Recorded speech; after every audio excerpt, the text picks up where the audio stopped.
Noong unang panahon, sa isang lihim na mundo kung saan nagtataglay ng mahika at misteryo na siyang naging pundasyon ng buong kaharian, kung saan sagana ang iba't ibang uri ng halaman, pinapalibutan ng kapangyarihan, hiwaga at mga kamanghamanghang nilalang. Pinamumunuan ng isang dakila at mabait na reyna. Sa ilalim ng kanyang pamumuno, umuunlad ang kaharian sa kasaganahan na siyang nagpupuno sa mga pangangailangan ng bawat nilalang at kadalisayan na nagdadala ng pagkakaisa at kasiglahan sa buong kaharian.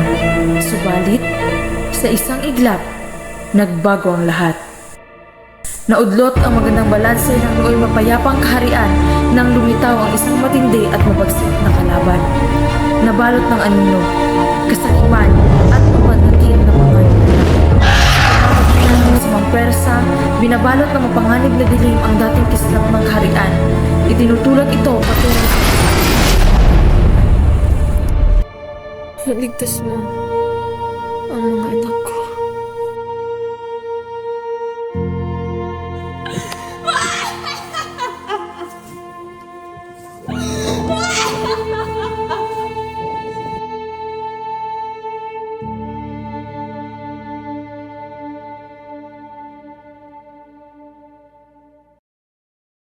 Ngunit may pag-asa.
Liria!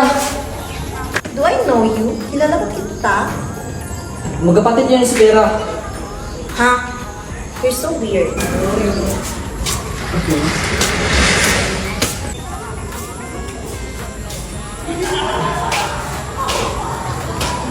Ria!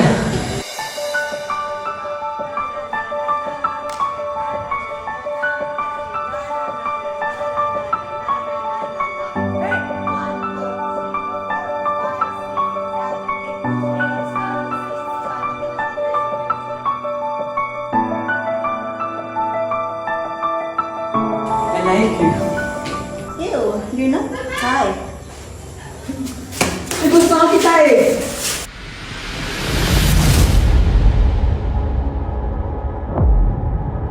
Anong ginawa mo?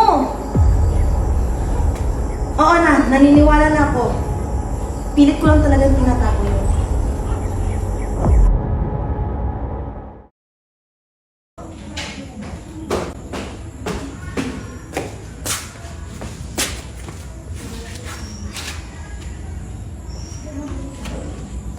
Sa Vera, Sino ka? hindi na importante kung sino ako. At pwede ba, mabati na kayo ni Liria? Ano bang pakialam mo? At ba't mo siya kilala? Kasi nga magkapatid kayo. Stop this nonsense. Safira. Safira. Safira. Safira. Oo na! Payag na ako sa sinasabi mo. Magkapatid nga kami ni Lerea. So ano ang sadya mo dito? Kailangan nga kayong dalawa ihanda. Panghalan.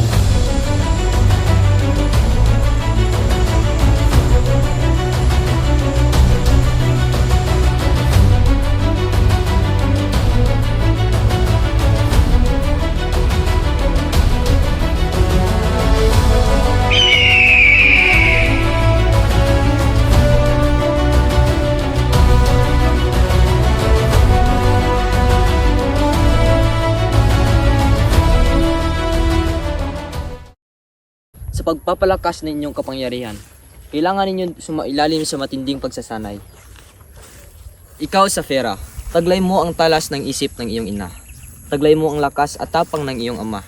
Ngunit, hindi lang talas ng isip ang kailangan sa pakikipaglaban, ngunit pati na rin ang pakikiramdam. Ikaw, Lerea, taglay mo ang kadalisayan ng puso ng iyong ina.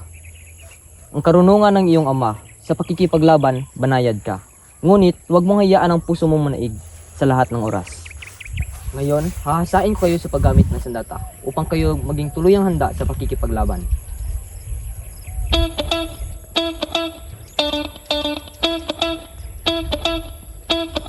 Una! Disiplina. Hahasain ko kayo sa paggamit ng sandata upang kayo maging tuluyang handa.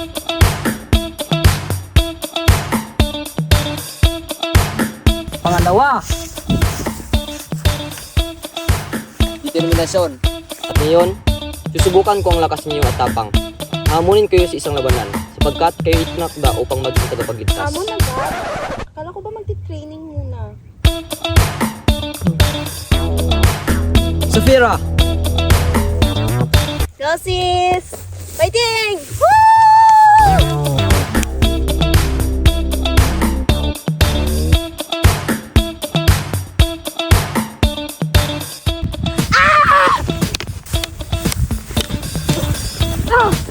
Tandaan mo, hindi lang talas ng isip ang kailangan sa pakikipaglaban.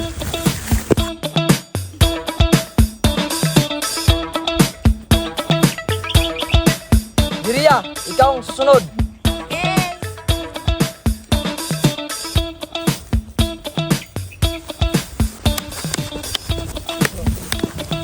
Tandaan mo, walang duwag na tagapagligtas. Lumaban ka! Pangatlo, ang puso at isipan.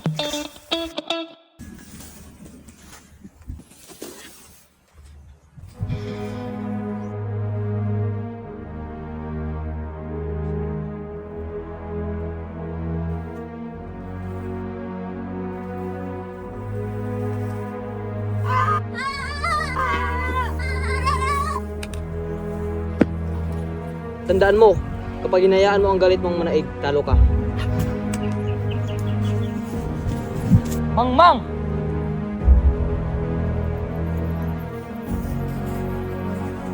Kailangan nyo pagdaanan to upang kayo ay matuto.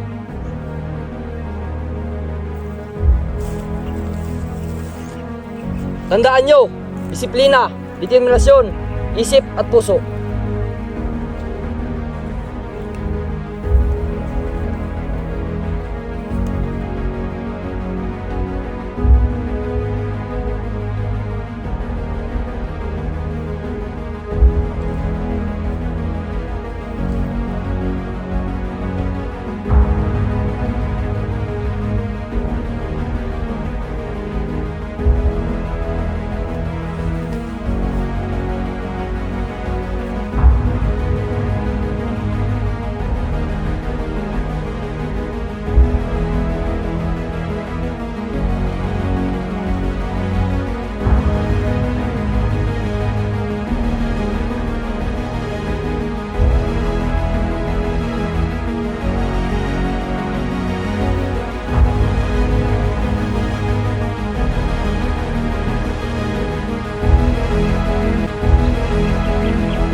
Ngayon, kayong dalawa ay handa na sa pakikipaglaban. Safira, lumapit ka sa akin. Ibinibigay ko sa iyo ang espada ng iyong ama.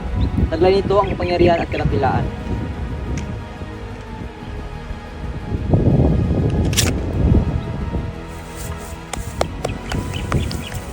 Leria, lumapit ka sa akin. Ang arnis ito may taglay ng kapangyarihan.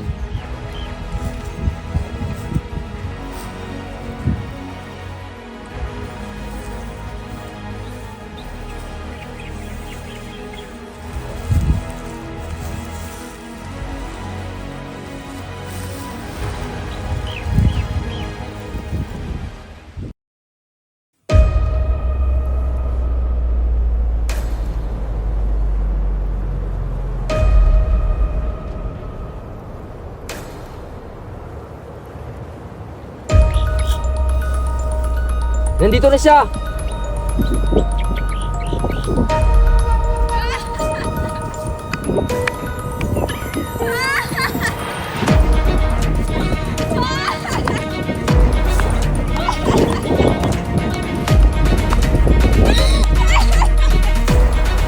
Darka, ang taksi na kapatid ng Imina. Siya palang tinutukoy niyong kalaban. Magaling, magaling! Tila kayo handa na sa ating pagtutuos.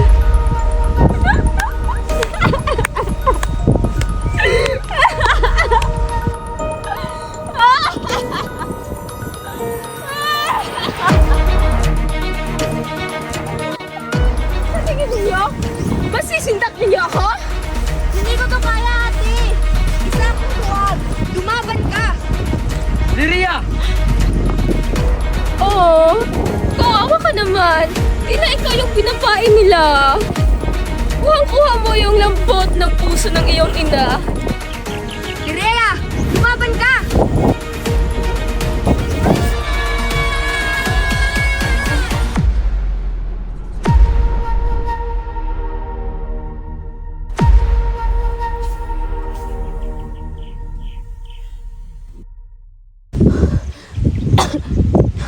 Nasaan ang kapangyarihan ng kwintas na ito? Kahit kailan, hindi mapapasiyo ang kapangyarihan ng bintas. Sapagkat para lamang ito sa tunay na tagapagmana. Tumigil ka! Bruha! Tumahimik ka! Leria!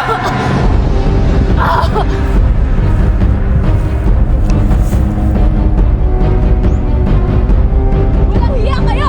Pinahirapan niyo pa ako!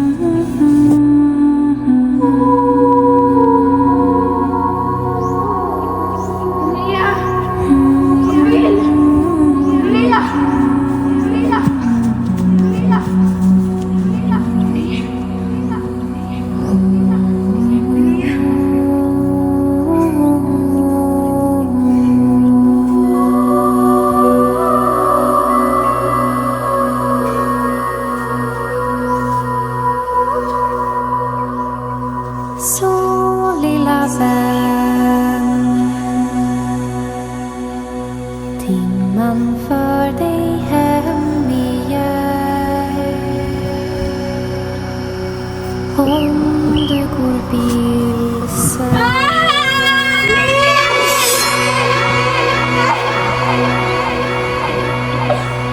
Natten är lång.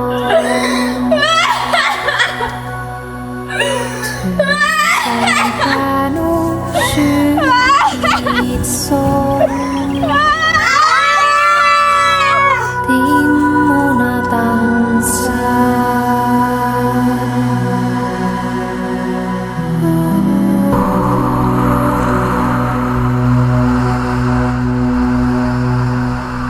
At tuluyan na ngang nagapi si Darka.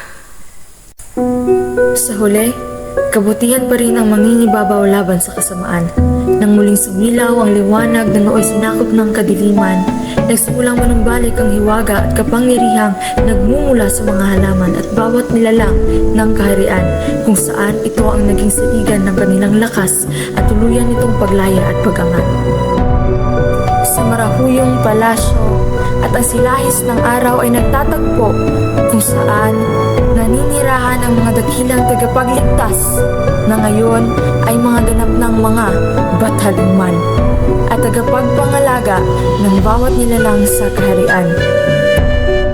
Kasabay nito ang pagkakaloob ng kwintas ng karunungan, kung saan nooy napasakamay ng kasamaan na ngayon nabawing muli.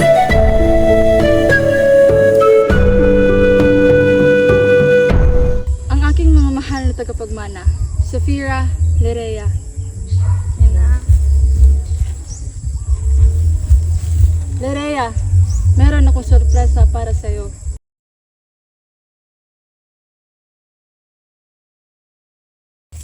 Kamahalan, Sa maikling panahon na nakasama kita, sana nagtapat na ako ng totoong nararamdaman ko para sa iyo. Sana lubusan pa kitang minhan. Sana natutunan mo din akong mahalin. Sana naranasan ko ding mahalin ng isang kagaya mo. Salamat sa minsang sandali na nakasama kita. Subalit, masama mang hilingin ay sana hindi na lang kita nakilala. Dahil tila kasabay ng pagkawala mo, ang pagkupas ng mga ngiting minsan mong nasilayan at kinagisnang makita sa mga labi ko.